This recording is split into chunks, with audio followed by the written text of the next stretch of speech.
This is a story of past and future, of evolution and revolution, of life and death.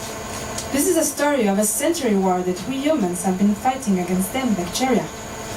Many years ago, we lost hundreds of thousands of lives against the most deadly plagues, cholera, pertussis, leprosy, all perpetrated by them, bacteria. In turn, we use microbial weapons against themselves, develop vaccine, antibiotics, save millions of lives. And for some time, we were winning against them, bacteria, but for some time only. Then came a day where antibiotics were no longer working, and so humans gathered in a council of war, wondering about the classical strategies of antibiotics against bacteria. Are we still attacking their wall, they asked. Yes, but they have built thicker walls. Are we still attacking their core, they asked. Yes, but they have now built pumps so the core can no longer be reached. Are we still attacking them with all of our weapons, they asked. Yes, but they have now become resistant to all of them. And so here we are, unarmed against these bacteria that now resist to all antibiotics, we humans, afraid that they could spread in the hospitals and be deadly again, we humans, perplexed on how to prevent them to spread, we humans. And so we dream of a shield that will protect us against this spread, a shield that will be immune to antibacterial resistance, a shield that will protect us relentlessly all hours of all days. I come bearing good news, my friends. There is such a shield, and it is made of a metal that is older than the first plate, a metal used in ancient medicine by Egyptians to cure infected wounds, a metal that we could use today in our hospitals.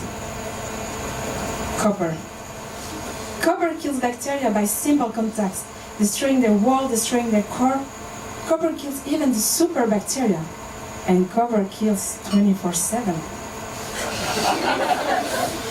So by using copper in the most commonly touched surfaces in the hospital, such as door handles who carry most bacteria, we could kill bacteria before they even have a chance to spread and save thousands of lives. This is a story of copper against bacteria that you should start to storytell, so that one day our descendants will share a story of a century war that we humans have won against them bacteria.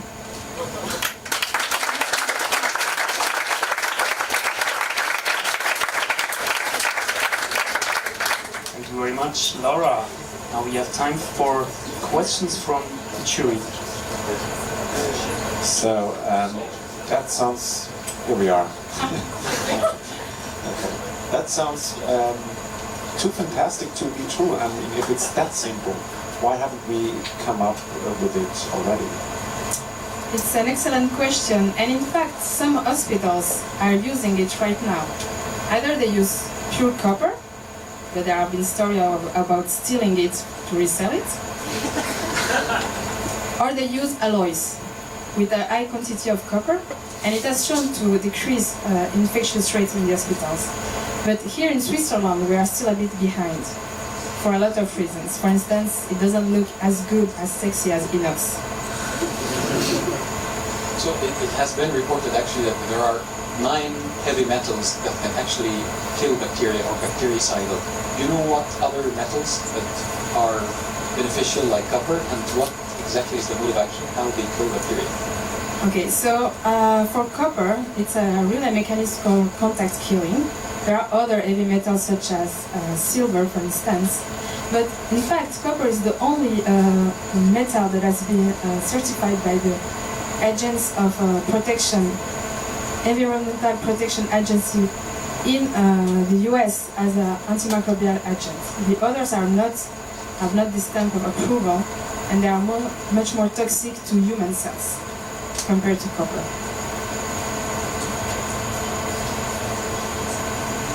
So you say to use inox instead of copper. We have this because it's fashion. I mean, inox is like plastic was fantastic. Inox does not change color, it's easy to clean, and it's very resilient also as a material.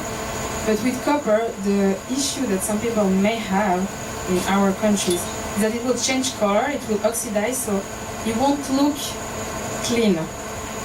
So that's one issue. But for instance, in India, they use like copper cups to sterilize their water, so they are used to this culture. I think it's a cultural change that needs to happen. I have one follow-up question to Osama. So can you explain this, what happens in this contact killing in like 3 to 5 sentences? Sure.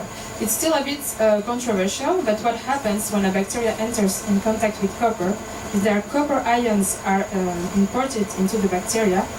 It releases reactive oxygen species. It attacks the cell wall, but also the DNA. So it's all of these mechanisms together that in fact will prevent normally bacteria to gain resistance to this killing, because it's all of them together. Thank you. Thank you very much, Laura.